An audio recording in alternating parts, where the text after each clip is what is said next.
سوال یہ کہ اگر باپ کی زندگی میں کوئی بھی بھائی مکان پر جو کہ باپ کی جائیداد ہو خرچہ کرے یا کوئی کیمرہ وغیرہ بنوائے یا اور دیگر کام کروائے تو کیا وہ اس کے بدلے میں باپ کے مرنے کے بعد وراثت میں کمرہ وغیرہ بنوائے، باپ کے مرنے کے بعد وراثت میں سے وہ رقم جو اس وقت اس نے مکان پہ خرچ کی تھی کیا کٹوتی کر سکتا ہے یا اس کو وہی حصہ ملے گا جو شریعت نے کہا ہے؟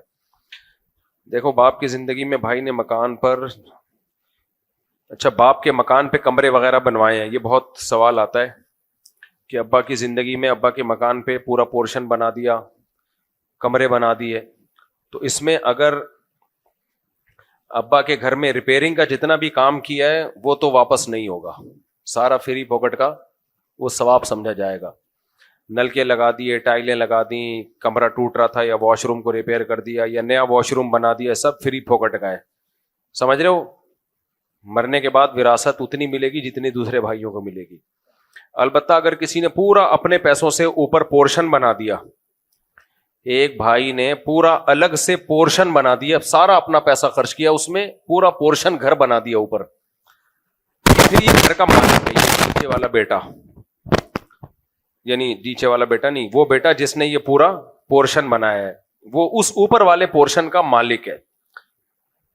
لیکن اب مالک ہو کے ہوگا کیا؟ کیونکہ چھت کس کی ہے؟ ابا کی۔ تو یوں کہا جائے گا کہ اس لڑکے نے، اس بیٹے نے ابا سے چھت عاریتن استعمال کے لیے لی ہوئی ہے اور ابا کی چھت پہ مکان بنایا ہے۔ کسی کی بھی چھت عاریتن استعمال کے لیے لی جا سکتی ہے نا، اس پہ آپ چارپائی ڈال کے بیٹھ جاؤ یا پورا گھر کھڑا کر کے بنا کے کھڑا کر لو اس پہ۔ تو عاریت کہتے ہیں استعمال کے لیے کسی کی چیز لے لینا، جیسے لوگ ایک دوسرے کی بائک لے جاتے ہیں کہ یار مجھے ذرا بائک دے دے، میں دہی لینے جا رہا ہوں، یار ذرا جو ہے ایک دن کے لیے اپنا کمرہ دے دے رہنے کے لیے، فری میں جو چیز دی جاتی ہے نا، فری میں، کوئی رینٹ کے بغیر، تو جب چاہو واپس لے لو، آپ کو یہ اختیار ہوتا ہے، جب چاہو وہ واپس لے لو، حتیٰ کہ اگر اس میں کوئی ایگریمنٹ ہو تو وہ بھی شرعاً کالعدم ہے۔ مثال کے طور پر آپ نے کسی سے بائک لی کہ یار مجھے 1 مہینے کے لیے اپنی بائک دے دے عاریتن، عاریتن کا مطلب کوئی کرایہ نہیں ہے، بس وہی استعمال کے لیے، تو اس نے کہا ٹھیک ہے 1 مہینے کے لیے لے جاؤ، لیکن اسے اگلے دن خیال آیا کہ یار واپس دے دے، تو اس کو حق ہے واپس لے لے، کیونکہ کوئی معاہدہ تھوڑی ہے، یہ تو ایک تبرع ہے، تبرع کا مطلب ہوتا ہے کہ احسان ہے۔ تو اب باپ کا گھر تھا نیچے کا، ایک بیٹے نے اوپر گھر بنا لیا، تو یوں کہا جائے گا شرعی طور پر کہ بیٹے نے باپ کی چھت کو بطور عاریت کے استعمال کیا ہے، اور میں نے بتایا جو چیز بطور عاریت کے استعمال ہوتی ہے، تو جس کی چیز استعمال ہو رہی ہے اس کو ہر وقت شریعت نے یہ رائٹ دیا ہے کہ وہ اس کو بولے کہ یہ خالی کرو۔ تو آپ کسی کے گھر کے اوپر بھی اپنے پیسوں سے پورشن بناتے ہو تو گھر کے مالک کو یہ رائٹ ہر وقت ہوتا ہے کہ وہ آپ کو بولے ہٹا بھی اپنا پورشن، یہ ہر وقت اس کو یہ حق حاصل ہے۔ اس لیے جب پورشن بنایا کرو تو یہ سوچ سمجھ کے بنایا کرو کہ یہ نیچے والا جس کا گھر ہے اس کو یہ رائٹ ہے کہ وہ اوپر والے کو بولے کہ یہ خالی کر دو، یہ ہٹا بھی اپنا سارا ملبہ ہٹاؤ، یہاں سے لے کے جاؤ اس کو۔ تو جو نیچے کا مالک ہے، بشرطے کہ ملکیت پہلے ہو اور گھر پھر آپ نے بعد میں بنایا ہو، تو اس کو یہ رائٹ حق حاصل ہے کیونکہ اس کی چھت استعمال ہو رہی ہے۔ اب باپ کا جب انتقال ہو گیا تو اب سارے شرکا اس کے مالک ہو گئے نیچے کے پورشن کے۔ تو اب اصل مسئلہ تو یہی ہے کہ نیچے کے شرکا بولیں، ان کو یہ شریعت نے حق دیا ہے، وہ بولیں کہ بھائی یا تو تم یہ خالی کرو، یہ ملبہ اٹھا کے لے جاؤ سارا توڑ تاڑ کے، ہمیں ہماری چھت خالی چاہیے۔ تو اصل مسئلہ تو یہی ہے، لیکن چونکہ اس میں اوپر والے کا نقصان بہت ہوتا ہے، بعض چیزیں قانونی تو ہوتی ہیں، شرعاً جائز بھی ہوتی ہیں، لیکن مشورہ نہیں دیا جاتا اس کا۔ تو اب ہم فتویٰ جب اس کا لکھتے ہیں تو یہ لکھتے ہیں کہ سب شرکا کو یہ حق حاصل ہے کہ وہ یہ بولے کہ بھائی سے کہ تم یہ گھر تم خالی کرو، ہم یہ وراثت میں تقسیم نہیں کریں گے، ملبہ توڑ کے لے جاؤ، یا ملبے کی قیمت ہم سے لے لو اور یہ پورشن اب ہمارا ہو گیا۔ گھر کی قیمت نہیں بلکہ کس کی قیمت؟ ملبے کی قیمت، کیونکہ تم بھی ملبہ توڑ کے جاؤ گے تو ملبہ بکے گا نا، تمہارا ملبہ ہی بنتا ہے اب، تو ہم سے ملبے کی قیمت لے لو اور یہ گھر ہماری ملکیت میں دے دو۔ لیکن چونکہ اس میں نقصان بہت ہے اوپر والے کا جس نے پورا پورشن بنایا ہے، تو ہم جب فتویٰ لکھتے ہیں تو اس میں لکھتے ہیں کہ اصل تو یہی ہے. یہ اصل اس لیے لکھتے ہیں کہ اوپر والا چوڑے میں نہ آئے. وہ یہ سمجھے کہ اب جو بھی نیچے والے جس پہ بھی راضی ہو گئے نا وہ ان کا احسان ہوگا. اصل تو ان کو حق ہے کہ وہ مجھے کہیں کہ توڑ تاڑ کے خالی کرو.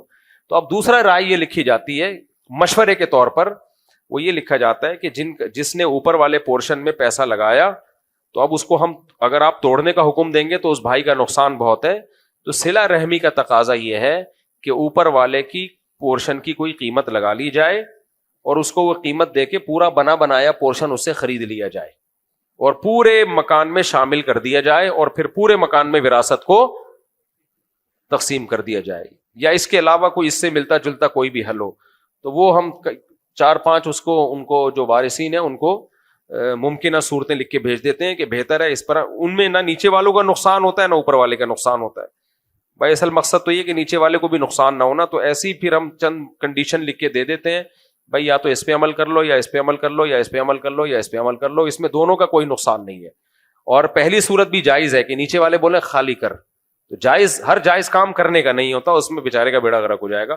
لیکن یہ لکھا اس لیے جاتا ہے کہ اس کو پتا چل جائے کہ اصل تو یہی ہے, لہذا وہ سلو پہ آسانی سے آمادہ ہو جائے گا کہ میرا گھر اگر بچ رہا ہے اور مجھے اس کی قیمت مل رہی ہے تو چپ چاپ کر کے لے لو, ورنہ وہ بڑی بڑی قیمتیں لگا رہا ہوتا ہے. میرے تو 6 کروڑ لگ گئے, میں تو 7 کروڑ سے کم نہیں لوں گا. تو ایسے بدماش کو بتایا جائے گا بھائی تیرا حق تو ملبے میں ہے, کسی اور کی زمین پہ چھت پہ تو نے گھر بنایا ہوا ہے, تو جس کی چھت ہے اس کو یہ حق حاصل ہے توڑ تاڑ کے لے جا. تو پھر وہ انسان کا بچہ بنتا ہے, بولتا ہے جتنے مل رہے ہیں اتنا لے لو. یہ ہو گیا میرے بوئی. اس لیے اوپر والے پورشن میں گھر بنانے سے پہلے نا کسی مفتی سے مشورہ لے لیا کرو. لوگ دنادن خرچ کر رہے ہوتے ہیں, بعد میں جب مسئلہ آتا ہے تو آنکھوں کے سامنے اندھیرا آنے لگتا ہے. تو جب تم کسی کی زمین پہ گھر, یہ لوگوں کی زمینوں پہ بھی لوگ گھر بنا رہے ہوتے ہیں. زمین جناب بڑے بھائی کی ہے, چھوٹے بھائی نے گھر بنا دیا اس میں. اب بعد میں دماغ مفتیوں کا بھی کھایا ہوا ہے کہ وراثت کیسے تقسیم ہوگی.